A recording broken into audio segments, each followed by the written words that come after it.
Hello everyone. So we're doing something a little bit different today. This is kind of an extra video about a different event that I went to this weekend. So for those that are new to the channel and probably come through via the tags and stuff on this video, hello, welcome. I'm Zachary Powell. I am in my day job a developer advocate. And I do actually have a whole video that goes into what that means, which you can go check out down below. But essentially, one of the parts of that job is I go to a lot of events within tech. I give talks, I help run booths at events, and I do all that sort of kind of stuff. So I definitely have some experience in this area. And essentially, last weekend, I helped my wonderful wife run her first stall at a yarn event, which is why I'm wearing this wonderful cardigan. So I thought, before the event, I was thinking, do I want to vlog this? Do I want to try and do what I normally do with my tech videos? But actually, it ended up being so busy that I really wasn't able to do that. But what I did think I should do is kind of a recap after the event and kind of give some of my views on how the event went. Maybe some of the things that are very similar to tech events, some of the things that are different. Maybe there's things that both types of events can learn from each other. And, kind of just talk about the event. I've also got a few bits that I did actually buy myself, so I'll definitely show those off as well. So if you're coming from my normal videos, hopefully this might give you some insight into different types of events that happen. If you're coming because of the fact that this is about the East Anglia Yarn Festival, well, please, welcome. Hopefully you enjoyed this as well. Maybe this gives some different insight. Who knows? We'll see. I would, of course, not be doing this video without shouting out my lovely wife. I'd go as far as to say that this video is sponsored by Troublemaker Designs. We had our first booth at the event, but you can also check out the website down below. I know my wife is going to be very busy this week restocking the website, so please do go check that out if stitch markers and crochet patterns and all those sorts of things are your kind of thing. Right, one final thing, I should really add a disclaimer to this video. This is very much my views, my opinions. This is not my wife's, this is not anyone else's, and do take them with a grain of salt. I might be wrong about things, and if I am, please do comment down below and let me know if I've got something wrong, or maybe my kind of feeling on something isn't quite right. Whatever it is, please do let me know. I would love to learn more and kind of get a better understanding. But yes, very much my point of view and no one else's. So please do take that on board. And I think really what we're going to do is kind of go through a couple of different things. Of course, the first thing that really did stick out to me was the fact that so many people were wearing this type of cardigan. So essentially what they did at the event is they had kind of official make-alongs. And for the crochet side of it, it was this cardigan. And that was really cool to see so many different adaptations of that using different yarns and all those sorts of things. I will add some photos in throughout this video as well and other content. None of it's actually going to be mine, so I will be crediting everyone, of course. A lot of it will probably be my wife's, but I was just so busy I didn't manage to take anything myself. But hopefully that'll give you an idea of the event, and of course you can definitely see me wearing this and probably standing out as well. So hopefully that was a lot of fun. It was a lot of fun for me. Okay, well, let's get into it. So like I said, I want to start by kind of talking about things that were very similar actually to tech events. So when I say tech events, I'm kind of mainly focusing on tech conferences. Obviously things like meetups and stuff and smaller events do happen, but here it was very much comparable to what we would call a tech conference. And the first thing that was incredibly similar and did make me chuckle is the whole setup and breakdown process of booths or stalls. Both very similar in the respect of kind of everyone coming in and trying to get set up, making it all look perfect and ready before the event. And then kind of at the end of the event, everyone frantically trying to break down as soon as possible because they want to go home. One thing that was quite interesting is definitely because the event had kind of a set time that it ended, we weren't allowed to break down before that, which I understand. We weren't allowed to kind of do anything to our stalls until that time. But what it did mean is basically they announced over the PA, the event is now closed, and everyone scrambled because everyone wanted to get home. Everyone was very tired. It was a very busy weekend. So I'm not surprised there. That's exactly the same in tech. As soon as you can kind of get away with breaking down, people do. They want to get home. They're kind of done.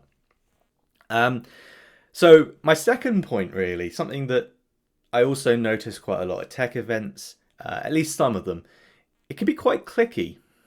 You can have quite tight groups of people that know each other and want to just kind of talk amongst those groups. I've seen this at lots of different events to different varying degrees, and I would definitely say there was an element of this at the East Anglia Yarn Festival as well. Not so much. I think everyone was very lovely. I'm not taking that away at all. They really were a lot of very nice people, and certainly the people that were around us on stalls, they were so friendly and so lovely. But there was just this element of kind of the people that knew each other, wanted to go to each other's stalls, or maybe, there were groups of people that talked a lot online and they were just hanging out together. So maybe it would have been good to have more things to do kind of as a whole event where you could maybe meet new people. I know they did have a kind of evening event the night before, which I think was a great idea, but maybe they needed more things like that as well. Again, it's just my observation, but it seemed a little bit cliquey. So my third point on things that are very similar, it's always so great to be able to meet people that you know online and finally get to meet in person. I definitely experienced that a lot last year, first kind of coming back into events after COVID, and that was really great. I had this same experience at the Yarn Festival. Not so much for me personally, because I didn't know any of them, any of the people really, other than a few people who are on YouTube, and my wife watches, so by definition I also watch. But it was really cool to meet the people that I did know, and I know it was also very cool for my wife to meet the much wider audience of people that she also knew through Instagram and everything else. So that was really cool, and it's something I love about events in general. It's great being able to meet people in person and actually get to kind of chat to them and, experience something new. So it's really cool to see that that's happening in other areas outside of tech, especially, in this yarn community as well. So my fourth point for things that are similar, we definitely have a meme that kind of food at events tends to not be very good or very limited. Now, don't get me wrong, I've been to some conferences that have had very good food or have done things differently in a way that really worked well. Shout out here, I know I've said it before, but shout out here to the Chicago Roboto, where they basically gave you food vouchers for local food vendors and you could go out and get food. That was a great way of doing it. And I do think at this event, the food wasn't the greatest. Again, they had quite limited options. Now, don't get me wrong, what they had was of good quality. They had basically a van that was doing all sorts of kind of fancy loaded chips, loaded fries. And that worked quite well. But at least my kind of brief look over everything, there didn't seem to be very many options if you were vegan or maybe other dietary requirements. Don't get me wrong, maybe I am wrong on this. Please do comment if that's not the case. But it kind of felt like unless you liked chips or brownies, you were kind of out of luck. And I do think that's something events need to do better. In general, this is not just a comment about the Yarn Festival, but in general, events need to do better for food. And, especially if you're paying to go to these events, it's a big part of it. The food wasn't free, the food wasn't included, but also the ticket prices were much cheaper than tech events. But I still feel like if you're paying for it, you should have good food of options available to you. So that's definitely something I think events in general can improve on. My next point on things that were very, very similar is the fact that kind of the first day of the event, it was a 2-day event, Saturday and Sunday. First day of the event was way, way more popular than the second day. I would go as far as to say maybe a third of the people came on the second day. So it was a big difference. And that happens a lot of tech as well. The first day of an event is always the most popular. And I always kind of wonder whether a lot of these events are pushing for 2 days and it's kind of unnecessary.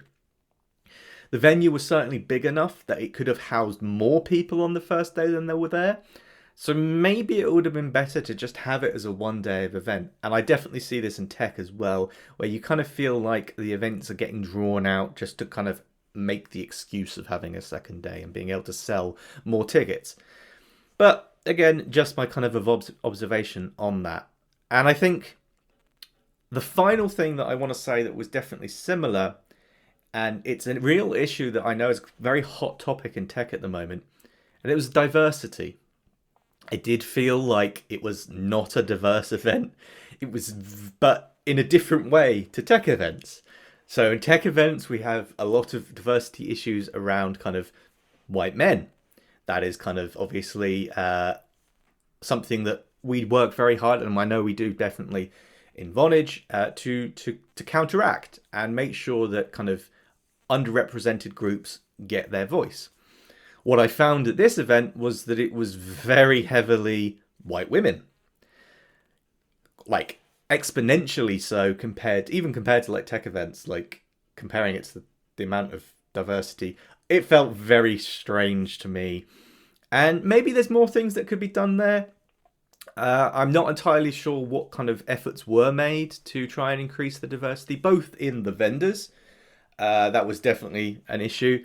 And also kind of more broadly, the attendees. I think maybe the fact that you did have to pay to get in was something that would probably hold some people back from going, and maybe setting a certain demographic. So I don't know. I think it's kind of just something that we all need to be more conscious of and try to improve on. So yeah, it was definitely, unfortunately, a more negative observation, but a similarity nonetheless. And now let's think about kind of some of the differences that I noticed. Not necessarily bad differences either, just differences in general.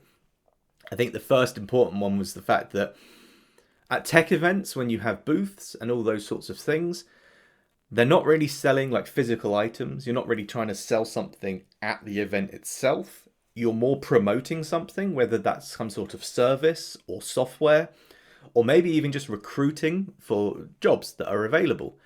So whereas at the Yarn Festival, it was much more about physically selling stuff there and then. Everyone had, items actually for sale, and that was the main draw, the main attraction, which was interesting because, I don't know, from an outsider's point of view, it seems strange to buy a ticket to get into an event where you're just going to be shopping. There's obviously an appeal. It works very well. People enjoy it. And I think there's definitely part of that is the tactileness of being able to physically see this stuff, which would otherwise normally just be online. Being able to actually feel the yarns, being able to kind of immerse yourself in that world. I can see that. I get that. But it still just seems very strange to me that it costs money to get in, so you could then have the privilege of buying stuff. Don't know. That's just kind of my view on that. The second one, it was interesting because there seemed to be very little in the way of kind of attractions to the stalls. I only think I saw maybe one giveaway at a stall. And for the most part, there was no real kind of like gimmicks or things to draw people in. Whereas at tech events, that is very much at the central focus for a lot of things. A lot of stalls will have some sort of swag which they're giving away for free.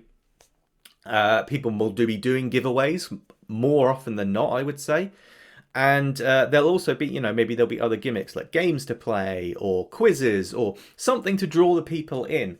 And this kind of leads into my next point, that from an outsider's point of view, someone that really doesn't know much about yarn, it felt like a lot of the booths were very similar. Now, I will say as well, it doesn't help that I'm colorblind, so a lot of the yarns looked very similar. But it just felt like a lot of them were kind of just, here's walls of yarn. Here's what I sell, come buy it. Which doesn't make you stand out. And I think if I've got one piece of advice, which you can of course take or leave, I just feel like having something to draw people into your stall is super useful. There's a real proven psychology around the fact that if a stall is already busy with people, other people will come along and think, oh, there's something going on here, I want to be involved. So having something that keeps people at your stall for a while, super, super useful.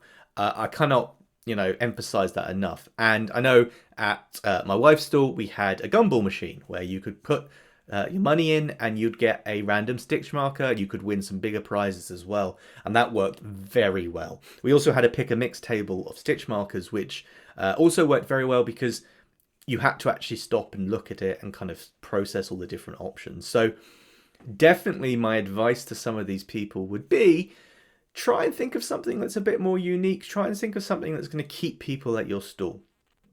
Again, just my opinion, but I really think it would help and could kind of attract more people to your stall. So another thing that I found kind of interesting and different was the amount of content creation that was going on. Now at tech events, we definitely have content creation. As you can probably see from my channel, I vlog the events quite often. But I would say that's not very common. Tech events will often have thousands of people at them. And I'd say maybe only a handful are vlogging. And then, more people are tweeting photos and stuff. But not too much else, really. But what I noticed is a lot of the stalls were doing Instagram, we're doing Instagram Reels, we're creating short content. And then there was also this kind of group of like official podcasters. Now, that's one thing that I don't quite like, in my mind at least, maybe I'm wrong, but a podcast is, sitting down and chatting and primarily an audio experience. But what we had is a group of people that were kind of vlogging the event, really. That's what I would call it. And they were like the official people. They had a tag, they had a badge that said that. They were going around kind of, some of them were taking content of the stalls and stuff, taking video footage. Others not so much.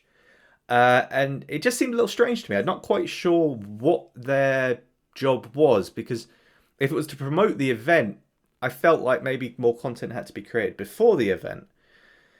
If it wasn't that, what was it? I'm definitely curious on that one. That's one thing I don't quite understand so much, is this kind of concept. So, there's been a few tech events that I've gone to that have had an official podcast, but that's actually been an episode of a podcast has been filmed at the event. So, for example, they've sat down and interviewed people, and I've had that happen for me myself, but not like vlog it. It's very strange to me, but still interesting and something I'd love to know more about. And then finally, the other thing that I found that was kind of different was the fact that there didn't really seem to be much to do outside of the stalls. I kind of already said, you're essentially spending money to get in to spend more money. Now, there were some classes being run, and we have a very similar thing at tech events. We'll have workshops, but you had to pay for those, was one thing. So I don't really know what the ticket got you, other than, again, the privilege to come and buy things, which just seems strange to me. Most events that I go to, okay, again, I must say that, tickets for tech events, tech conferences tend to range in the hundreds of pounds. Tickets for this were, I think, something around £12. So, very different pricing, but you still kind of, I feel like, expect something else going on. Maybe some sheep, maybe a little petting zoo, maybe some games that you could play. Maybe, even like some kind of free classes that you could take, some smaller things, or some tutorials, or I don't know, just felt like there could be something else there other than I'm here to shop. So that was just something as well that kind of stuck with me for sure. And now let's kind of look at some of my favourite things from the event. It's not all doom and gloom. I did have a wonderful time, and I must say the event was really great. I have to say that for sure, without a doubt. One of the things that I really did love was just how many vendors were supporting each other. They were going around buying from each other. If someone needed to go to the toilet and they were on their own, someone else would watch their stall. They were all very friendly. Definitely the people next to us. I think one of them was the Yarn Whisperer, and I must admit I can't remember the name of the other one, the lady that was to our other side, but I'll leave it on screen if I can find it. But they were so lovely, so nice, and really welcoming as it was our first event. Super kind. So thank you very much to those people and also everyone else. Lots of people came to the stall from other vendors to kind of say, oh, we saw your stuff on Instagram and all that sort of stuff. So it was really nice to see that kind of level of support and help. And I think, that's something I try to work a lot on is, you don't have to succeed in yourself by bringing other people down. Everyone can succeed. It is possible to do that. And I think that was great to see, certainly. And then the next thing that I really enjoyed was watching my wife kind of in her element, coming out of her shell. She's quite an introverted person, but it's hard for her to kind of socialize, and she did an amazing job. She talked to so many people. She got to meet people that she knew from online, and I know she loved every second of it. And for me, being able to watch that, it was just a great feeling. I really enjoyed seeing that and being able to support her in that. And then I think as well, the third thing was the cardigan that I kind of already mentioned, is the fact that they had this official kind of make-alongs, and it kind of creates this like uniform, which is kind of cool because you're all uniform in that you have the same pattern, but because you can use any yarns and do different designs within that pattern, everyone was unique, and it really kind of showed people's personalities. I really loved that. I thought that was a really clever thing to do. And I'm not sure how we could replicate that in tech, but such a cool thing to see. All these different people walking around. And I know we met the designer of the pattern as well, and she was over the moon at how many people had done it. It was really cool to see, and I felt really cool to be able to wear this was made by my wife, and be able to kind of wear that and support the thing as well. So that was really cool. I really loved that. So now, of course, one of the sections you're probably most interested in. What did I actually buy? Well, I bought 2 skeins of yarn. So the first that I bought was this one from the Yarn Badger, which is Neon Steps. And essentially that is going to be some socks. So I thought this was really cool. Very fluorescent, and like I said, I am colorblind, so it was great to find a yarn that I could actually see a lot of the colors in, and I think this is going to make some very, very cool socks. So there's that one, and then the other one as well was this color from Chromatic Yarns. So this is called Fireball, and this is a DK yarn, and my wife is going to make this into a hat for me because I think this is such a cool color as well, and also like the Chromatic Yarns, the D&D element of it. Their logo is a kind of D20. I think it's absolutely cool. So I will link both of these shops. I'm pretty sure this is from Hannah, who's also on YouTube. So I'll link to her channel for those that are watching this from the tech side and want to see more about yarn. Definitely check that out as well. So those were the 2 things that I bought. My wife bought lots of other things as well, but I wouldn't know where to start with them, so I won't be showing those. Just those 2 from me. So, kind of in conclusion from this video, I just want to say it was very cool to get to see a different type of event. All my experiences around tech events, and it was cool to just see how people do something differently. So that was really fun, and I really enjoyed it. I know as well that the event went very, very well for my wife. She made lots of sales, she made friends, and she definitely wants to do more events again, which is great because I know she was super nervous about it. So I have to say thank you to everyone at the East Anglian Yarn Festival, the organisers, all the vendors, everyone, because you've really kind of helped my wife come out of her shell and prove to her that her business is worth something, and it's something that I've been saying for many, many years, but obviously she likes to say, well, you have to say that you're married to me, which is fair. So it's great to kind of have that kind of community showing support. And okay, I guess the final point that I haven't really mentioned in this video, but the event was on Mother's Day weekend, which I kind of thought was a little bit odd because, traditionally on the Sunday, people are going to be doing stuff with their mothers. They're going to be, going out for lunch and that sort of thing. So it seems like not necessarily the best time to do an event. But what we did have was a lot of people bringing their mothers to the event. So there was definitely, obviously, like a draw there. But I don't feel like the event did enough to make that happen. And I think if I was going to give one piece of advice to the organisers, it would be that maybe next time, lean into it. Embrace the fact that it's Mother's Day weekend. Maybe do some sort of offer so mums get in free when they, bring along your mum and she gets in free. Or maybe ask the vendors to have some sort of mum deal where if you're a mum, you get, 20% off or something. I don't know what it is, but I feel like if you want to drive that kind of second day, that Sunday, which is always going to be quieter anyway, but then is also Mother's Sunday, why not embrace it?